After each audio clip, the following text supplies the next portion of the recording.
How do we shift the experiences that we're having in our life? I'm really pleased to have the co author of The Gift of Shift book on the show today. Her name is Tracey MacDonald, and she is a life coach and has just an incredible background in being able to help people to really start to live that life of happiness and joy that we all choose to experience. So I hope you'll join us today. I think you're going to find this a fascinating discussion. At the end of the day, it's not about what you have or even what you've accomplished. It's about what you've done with those accomplishments. It's about who you've lifted up, who you've made better. It's about what you've given back. Denzel Washington. Welcome to Inspire Vision. Our sole purpose is to elevate the lives of others and to inspire you to do the same. Tracey, how are you? I am fabulous, Dr. Doug. How are you doing today? Hey, doing great. It's so great to have you on the show. And as you mentioned, I have your partner on the show, at least your partner in crime with the book. Yes. But it's great to have you on the show. So tell the audience a little bit about your story. How did you come about doing what you're doing now? Because I know you were very involved in an entirely different profession for a while. Totally different profession. Actually, my previous career, I was a dental hygienist and treatment coordinator for over 18 years. I would say, though, I've been a personal growth junkie probably since my early 20s. I went to a Anthony Robbins seminar. I don't know if you've ever been to one of his. No. Lift the roof off. And I think after that, I was hooked on personal growth. Couldn't get enough workshops, books. And actually, in my previous career, my employer, he was huge on continuing education as well. Went to LVI, a lot of those continuing education courses, business courses, sleep apnea, you name it, anything on personal growth and improving, again, oneself. And it was interesting, we were talking at the beginning about assessments. I would say that was, again, a huge learning was actually when I was in the dental field. One of the consulting companies that came in, they actually did an assessment, a behavioral assessment, and it helped me recognize, again, how we all experience life differently. So you're asking me about my story. I think that was awareness pieces, again, the importance of recognizing how we're showing up in the world. And I kept hearing that you should be a coach, And my colleague, actually, he had a international transfer. We actually lived in Florida for a while. And actually I took my coach training in Miami, Florida. And so when I looked into a training, it was amazing. We talk about synchronicities and coincidences in the very first chapter of our book. And somebody recommended, you should go to this school. But when I looked into accredited, ICF school, I came across the word energy leadership. And I think every cell in my body lit up like a Christmas tree. I'm like, that's the one. And even when I looked into the program, the coincidences, like my husband never worked in Miami, and we just he had to work there that weekend. So even the very first introductory weekend, it was already, the hotel and everything was paid for. So it was really cool. So that's how it kind of initially got started into coaching. I met my beautiful colleague, Anne, that you had the pleasure of meeting, my co-author. She's absolutely phenomenal. On that very first day of the training, we instantly hit it off. And we ended up doing workshops together. Actually, with The Gift of Shift, the book that we're discussing today, was one of the title of the workshops. We did many. And actually, I flew to Montreal to meet Anne there. And that's where we delivered the workshop, The Gift of Shift. And I mean, over the years, she's been saying, we should write a book. And I'm like, I am not an author.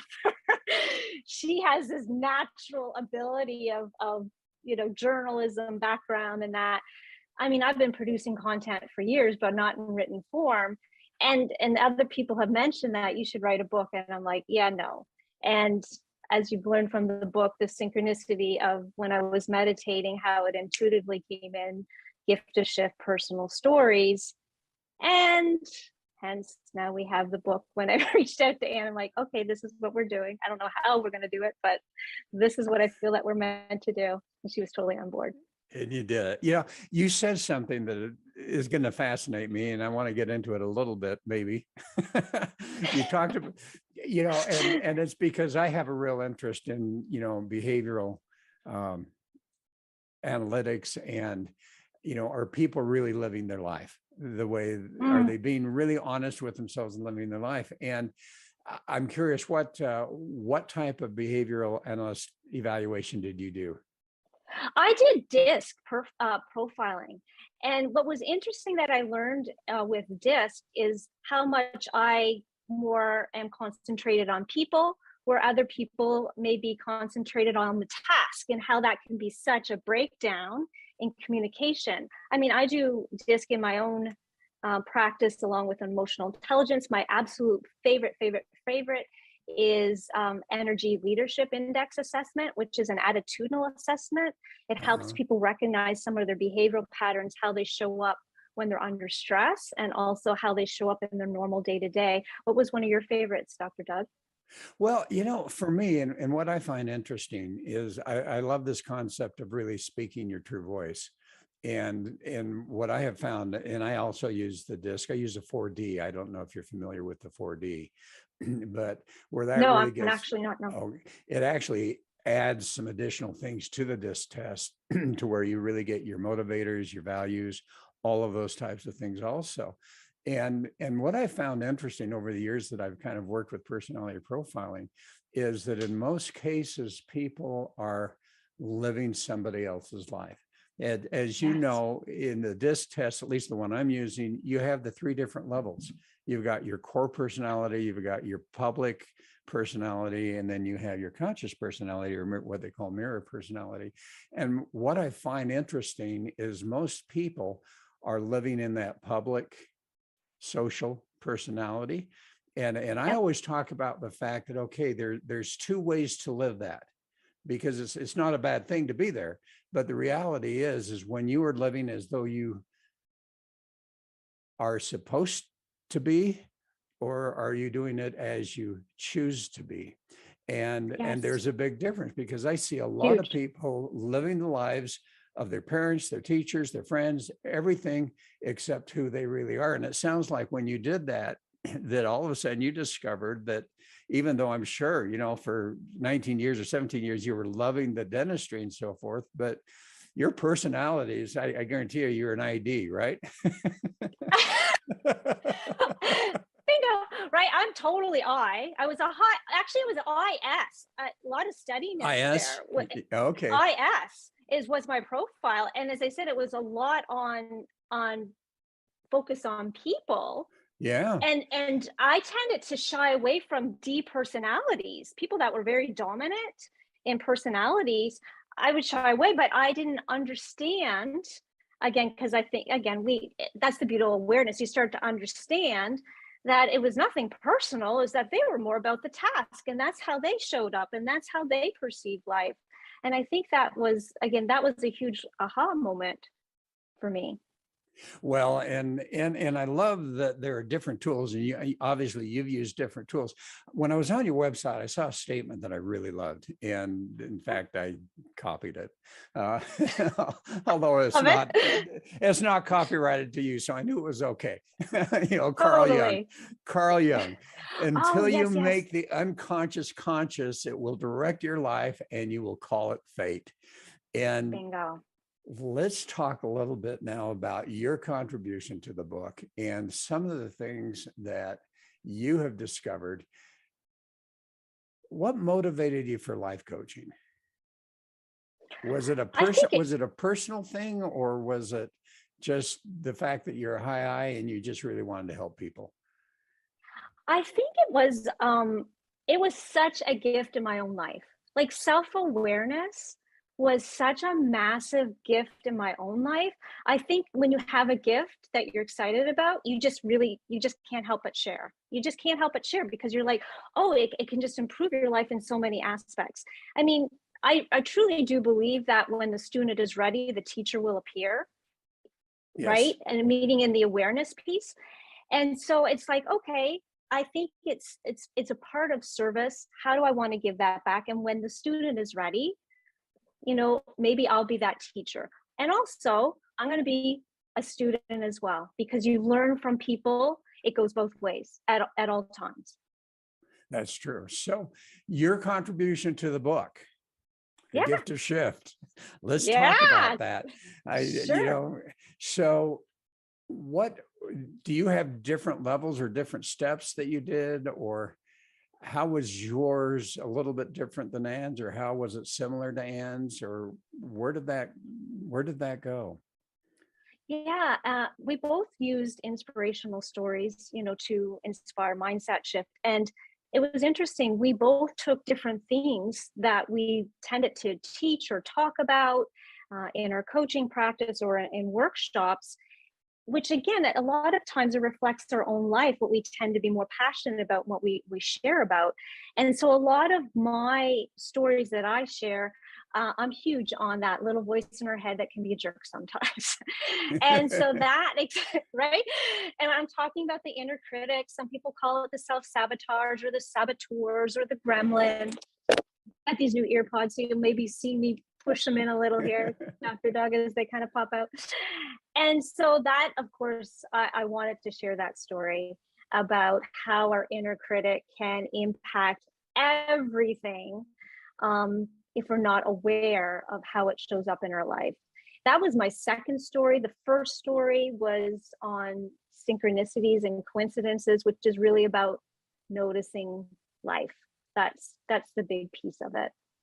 Well, Those are the let's first talk. two. Let's talk about synchronicity for a minute and relate it to awareness, because what I have found is, in many cases, this aspect of awareness is really something that is missing in many people's lives. And when I say that, it's just that they're aware that they're not really experiencing what they want to experience, but they're not aware of what's causing it. And of course, Yeah. As you put in on your website, until you make that unconscious conscious, you're going to just be assuming that this is what it is without realizing. And so the question is, how do you help people? Well, and this may be rhetorical, because if you're helping people, they were aware enough to know that they needed help. But have you ever run into people who were not really aware, and yet in some respects they needed help and maybe wanted help? How do you help them to become more aware? You know what? That's a beautiful question. People, as you said, you don't know what you're not aware of. And so some people, and I'm sure you experience that, they come to you for one thing, but when you get to the root of it, the tip of the iceberg, and you get to underneath it, it's usually the awareness pieces is how are they getting in their own way, right? For example, someone can come to you and say, I need to work on my organizational skills, for example. Right. But when you dig into it, what do they really need? They need healthy boundaries. They may need to learn how to say no. They may need to stop people pleasing. So sometimes they're not even aware how it impacts how they show up. Or it's kind of like the same girl, that attracts the same guy with a different face. There's a reason why that she's attracting that. Could be the wounded helper, wanting to help somebody that's not wanting to help themselves, whatever. But they tend to come from one area. But when you start to do the work, help be that mirror and really help them see things in a whole different light, they walk away with way more that they initially came for. Well, that's true. Conscious. Well, and now, do you use any type of emotional scale at all, emotional guidance scale or anything like that? The very first thing that I do is that energy leadership index assessment. And when I start off with that, as I said, it helps people connect the dots, how thoughts create feelings, and based on how they feel, they will act a certain way.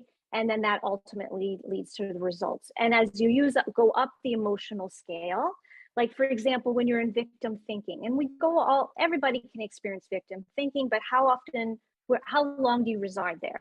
How, are you there majority of the time? And so meaning victim to thoughts or victim emotions or circumstances. These are I'm not good enough, I'm not smart enough, I'm not pretty enough thoughts. So as you go up the emotional scale, I mean, when you think of it, when you're under stress, our normal periphery, I think it was Richard Bayatsa said 170 to 280 degrees is our normal periphery. When we go under stress, we go into 30 degrees tunnel vision. So you don't notice opportunities and solutions in that vibration of energy or in that reality, right?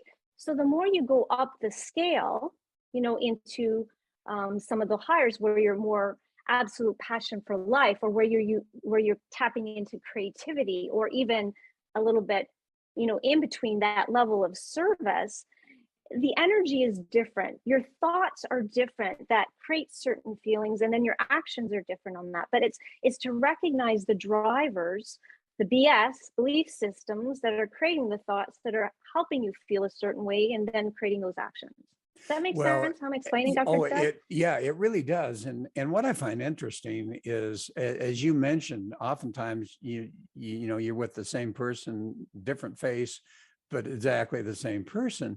And what I find interesting when you get into that emotional scale is that we tend to put off the vibrations of where we are residing.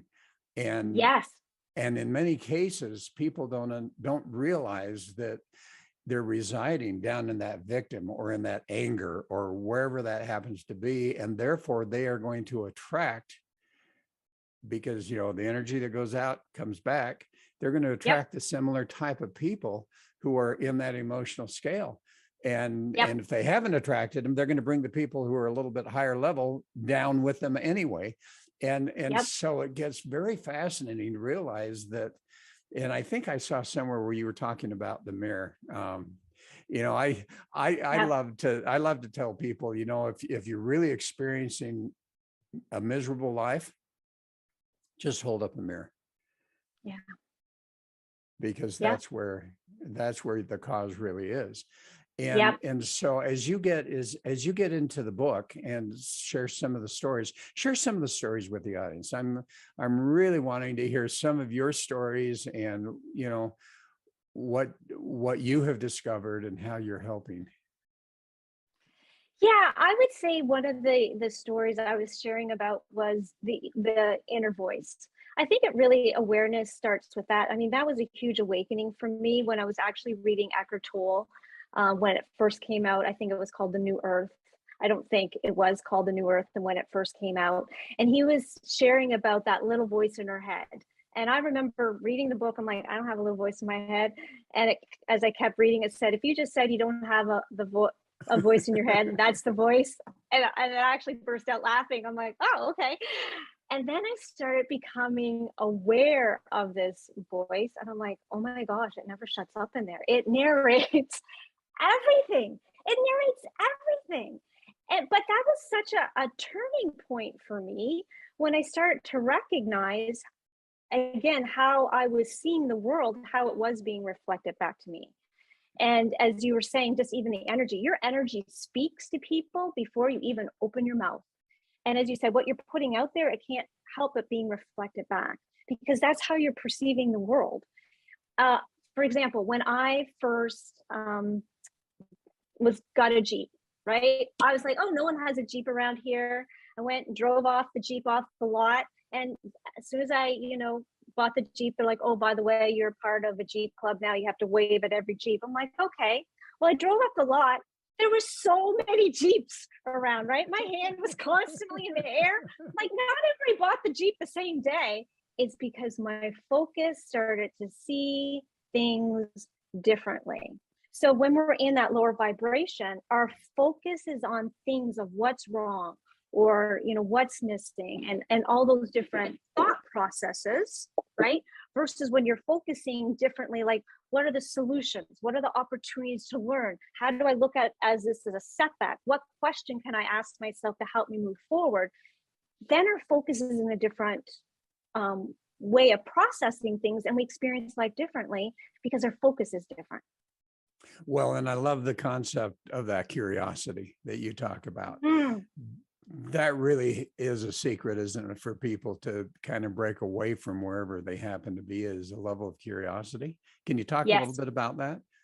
Yeah, it's just being curious. It's being curious about people, especially. I mean, when they show up a certain way, there's always a reason why people show up in a certain way. I mean, you being in the dentistry um, field, I mean, we were based in people's most fearful, most times situation. You know, they're feeling loss of safety and control, especially like someone's right over them.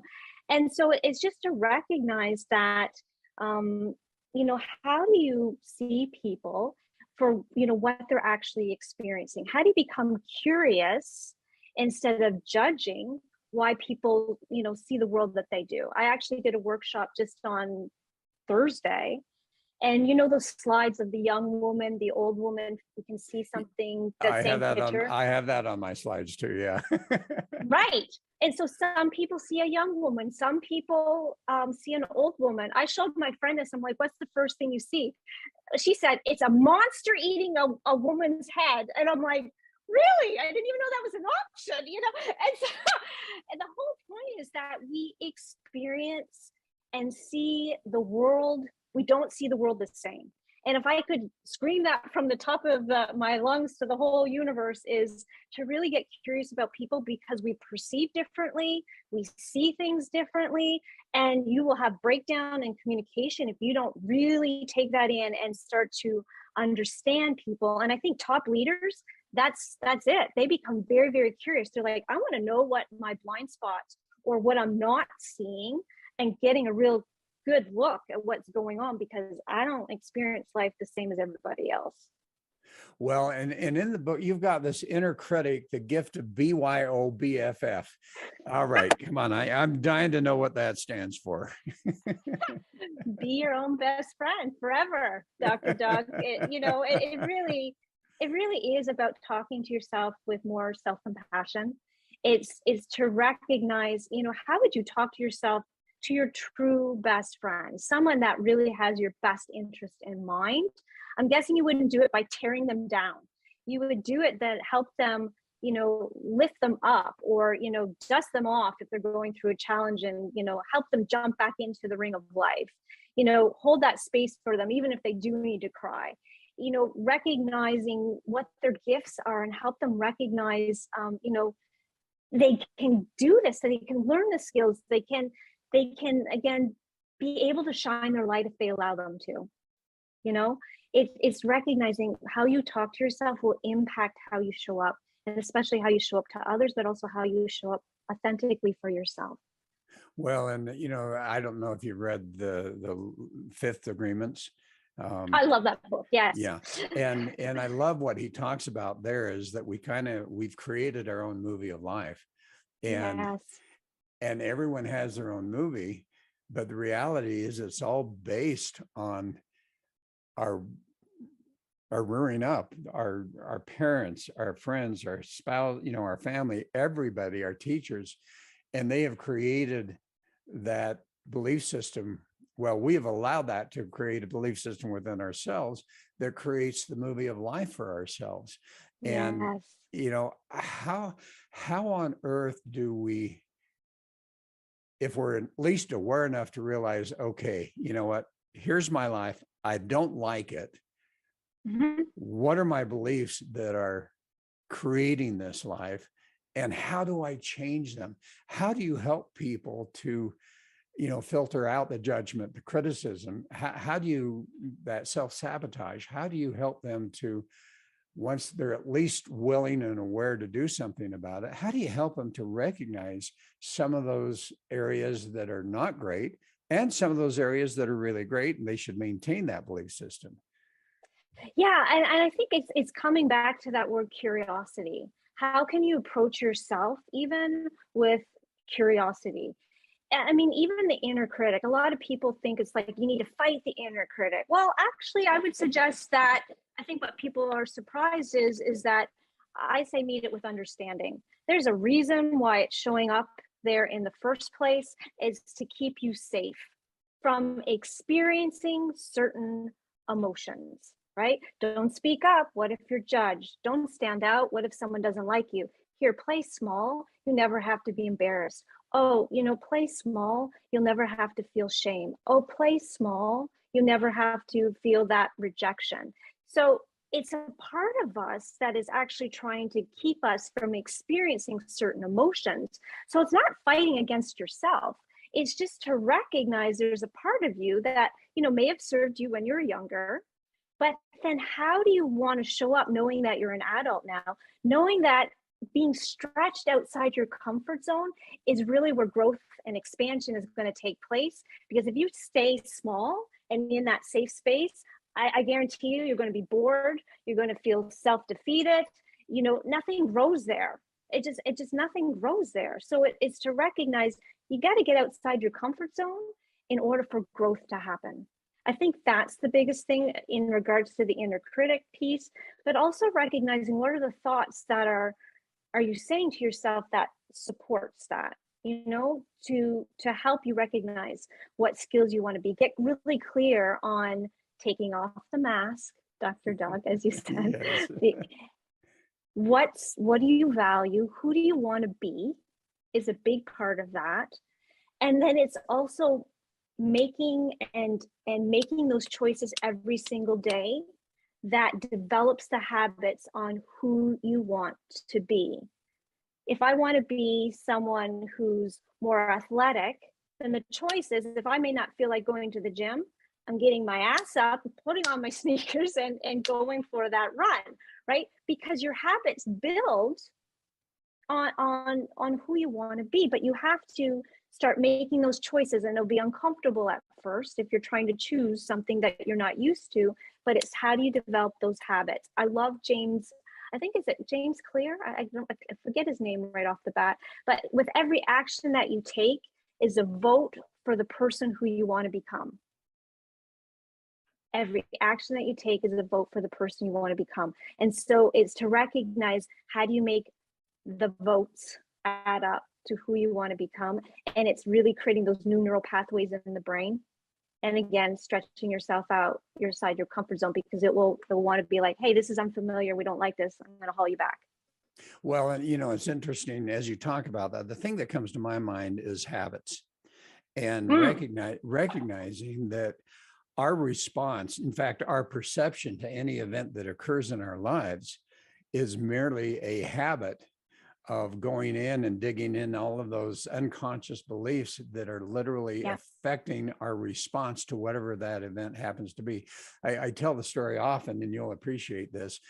So in my dental practice, I used to treat what dentists call TMJ. Now, I used to have a patient come in and they go, "Doctor, I have TMJ." And I'm going, "Okay, actually, you have two. You have one on the right side and one on the left side. So now tell me, what's your problem?" "Well, I'm getting headaches, I'm getting this," and they tell me it's TMJ. And I'm going, "Well, okay, let's really figure out what's going on." And so I was taught to really get in and get to the root cause, which in most cases, and if I conflict you a little bit, sorry about that, it has to do with a neuromuscular and a musculoskeletal relationship. It has nothing to do in most cases with, quote, the TMJ. And what I find is, in many cases, people come in and say, "I'm depressed, I'm anxious, I'm this, I'm that, I'm this." And it's like, okay, but what's the root cause? What's really causing this to occur? And most people are not willing to do that deep dive in to say, all right, let's really look at this and figure it out. Because I think in many cases, they're afraid. There's a tremendous amount of fear about change. And, we get into this habits, but they have to realize that their life is just a habit. And as you say, you have those neural pathways that have been created as habits and as responses to anything that occurs. And why don't we change those? Why don't we change those? Why don't we go back and change those? So as you work with people, how do you help them to change those limiting beliefs, those, things where they're kind of shooting themselves in the feet? how do you help them to really get back and overcome that? I think the biggest thing is to really recognize, as you said, it's bringing the unconscious conscious, recognizing what are even the beliefs that may be driving the behavior. You know, if someone believes that money is the root of all evil, well, good luck in attracting it and keeping it. You know, Yeah. it's just starts, right? It's starting to recognize it. And I think another big component of that is the words that you use to yourself, say to yourself, and the pictures that you create in your head. I mean, going back to your example about an example in the dentistry, I remember this woman came in and she was having a complete panic attack out in the waiting room. She had a phobia of needles. And so I brought her into one of the operatories. I had some time to spend with her. And it was amazing. I do also do neurolinguistics programming. I'd say, I'm like, tell me, I said, what are you picturing right now? And she was picturing this massive, massive needle. I'm like, where are you? And compared to this picture of the needle, she was on like this small. I'm like, well, no wonder you're freaking out right now, right? And you can actually play with those pictures, draining out the color, pushing it away, making it more normal size. So even the pictures that people create in their heads can totally scare them, you know, or just how they experience life. So it's even bringing some of those awarenesses. I mean, even time. How people experience time is so different from one person to the other.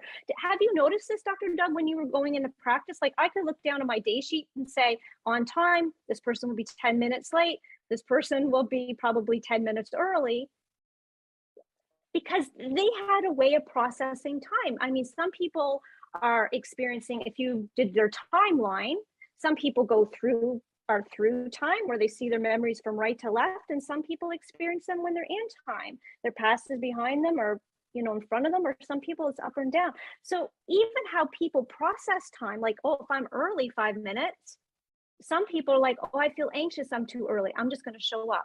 Or other people like, I'm going to be anxious if I'm late, right?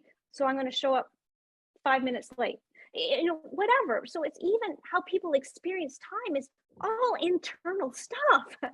I find that amazing. So it's just even helping them recognize, how do you do decisions? How do you experience time and do time management? It's more than just writing out a schedule. It's what's really going on there. And that's the beauty of what I do. If anything, they get a real cool look, and I'm sure you do this as well, Dr. Doug. They get a real cool look of who they are, especially let's whip off that mask and see Yeah. what's actually there. Well, and it gets so fascinating when all of a sudden you're really looking at all of that. I mean, how many people do you deal with that and work with that are struggling in their relationships, or they have people at work or even in the home that they consider just really difficult, really a pain in the you know what? How do you help them to figure out how to improve that and how to better deal with it? Yeah. And it's going back to recognize, as you said, when we were talking about earlier, is that we all see the world differently. And to recognize, okay, how do you get in alignment with your values? And also, how do you want to take responsibility for how you show up and who you want to be in regards to no matter how they want to show up? Or what are the deal breakers, or what are the boundaries that need to be placed?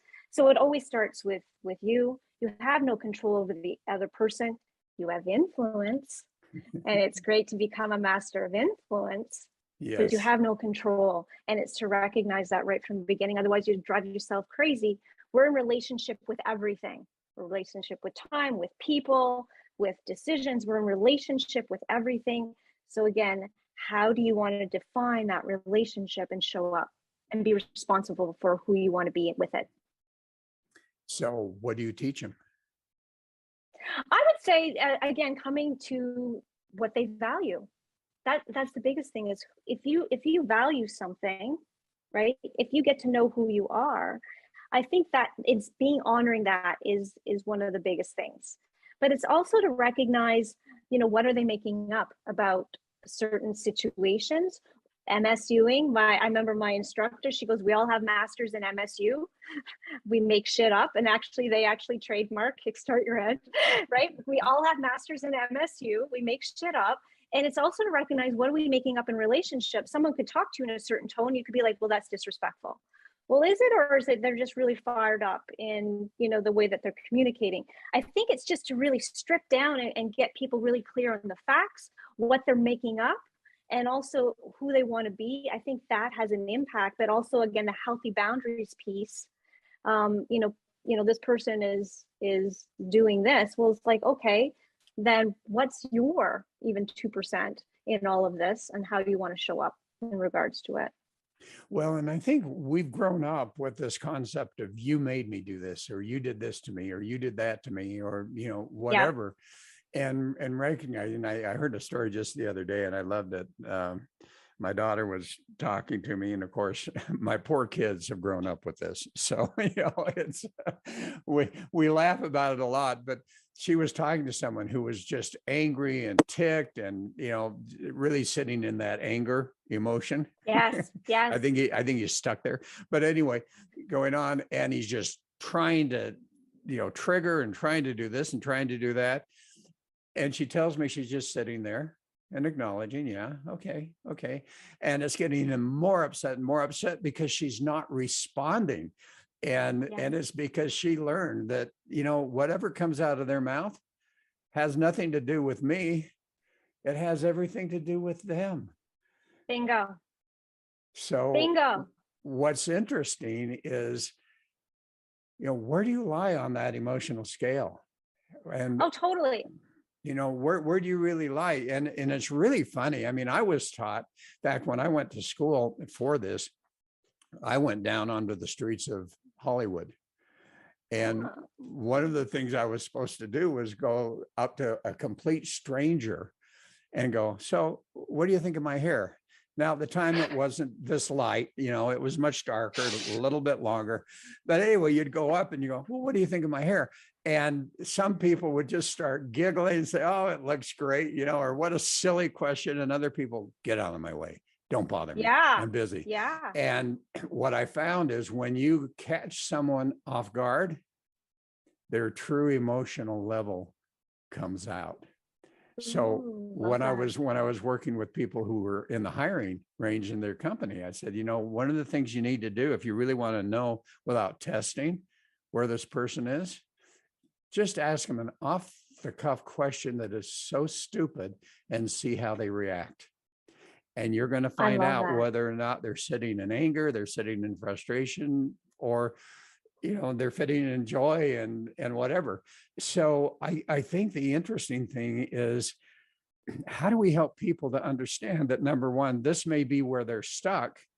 Now, not to say that we all go through anger and sadness and all of that, but where are they stuck? And then how do they move up? You had talked about moving up that scale to going from, say, victimhood, which is at the bottom of the scale, all the way up to joy and happiness and freedom and creativity, which is near the top of the scale. How do you help people, number one, recognize where they are, and number two, start to move up?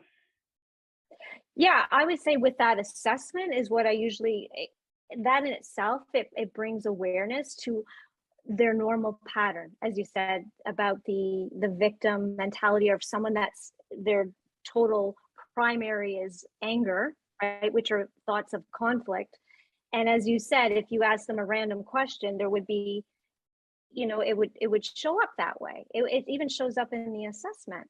And anger is actually a very powerful emotion, and it actually it's more powerful than victim because it helps you, kicks you out of victim thinking. Yes. And it's more a focus on who's to blame. So if anything, it's like, that's actually a bump up in the emotional scale.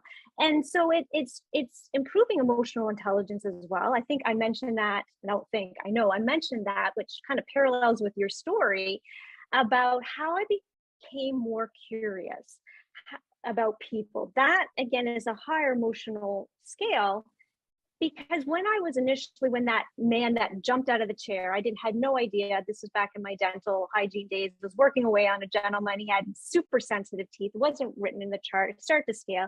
He jumped out of the chair, Dr. Doug, and he was so beyond anger, a very aggressive, finger in the face, and you have to hit I won't say it, effing tooth in my head. Like I was completely baffled at that moment. where did my thoughts go?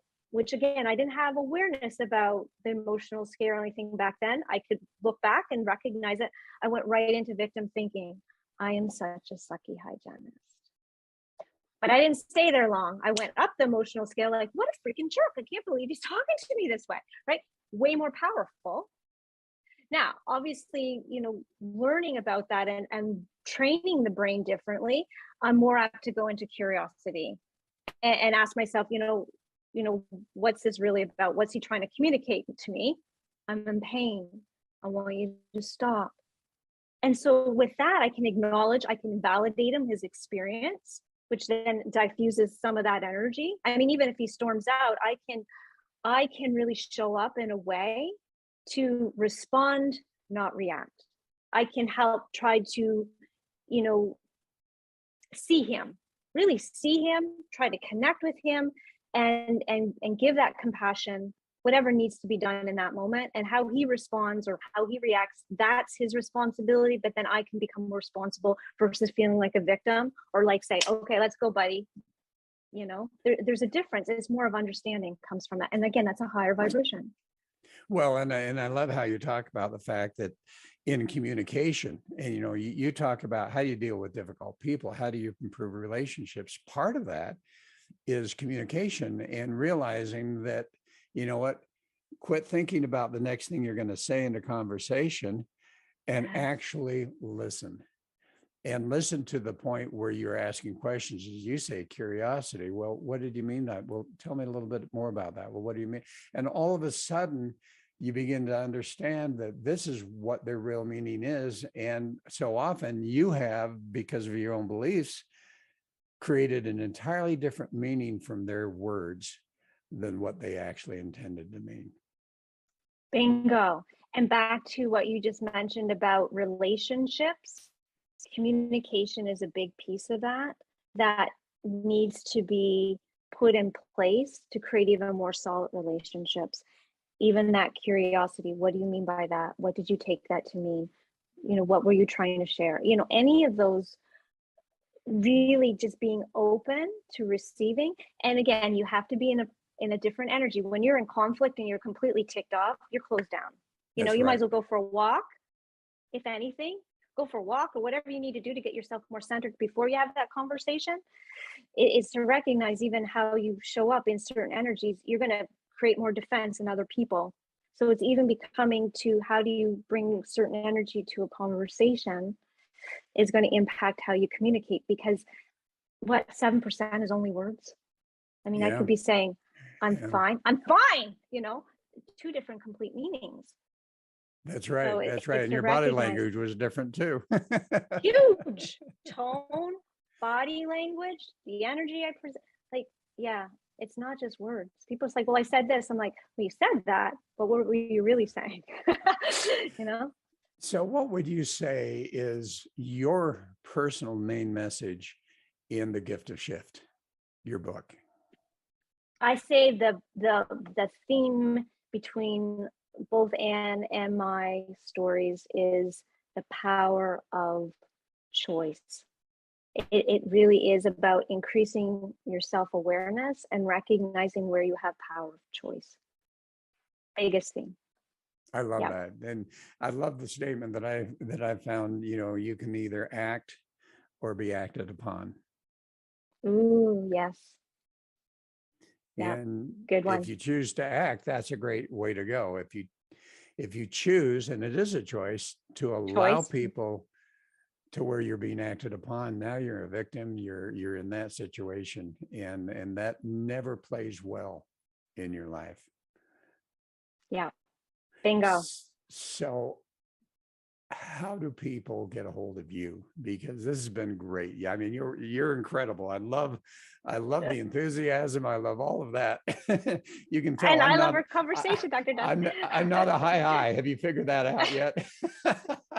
I kind of did. You'll be surprised. You'll be surprised, but maybe not. So how do people find you? Yeah. Uh, Social media. I'm on LinkedIn. I'm on Instagram. I'm on Facebook, Tracey Mac Coaching. My website, traceymaccoaching.com. So TRACEYMAC coaching.com. That's where you can reach out to me. Shoot me an email. Would love to hear from you. If you read the stories, I would love to hear your feedback from people. Absolutely. I love connection. Absolutely. It's the I and me. I love the connection. And how do they find The Gift of Shift? How do they find that book? Yeah, they can find it on any major online retailer. It's in my hometown, for the ones that are watching in my hometown, at Chapters, Barnes and Noble, Amazon carries it. Yeah, absolutely. Love, love, Great. love Final message. sharing.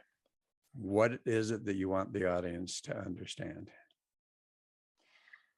I want people to understand the power that they hold, the power of self-awareness, but also, again, just the beautiful gifts that they have, their love, their light.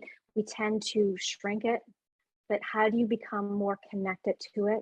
How do you give yourself permission to shine it? And again, just how do you connect to something, that deeper meaning within you?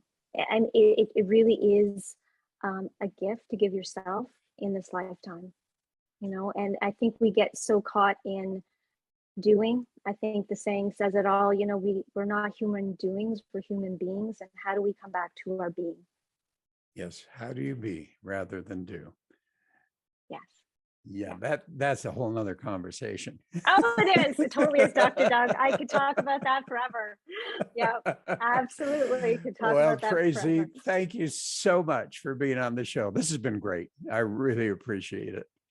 Thank you. I loved it. Thank you so much for your sharing. I really, really appreciate it. Oh, It you was bet. absolutely fabulous. And Thank you. folks, the book, The Gift of Shift, it's really worth getting in and reading that. And meanwhile, I hope you enjoyed it. We hope you'll join us again soon. This is Dr. Doug and Tracey MacDonald. Have a great week. Have a great week, everybody.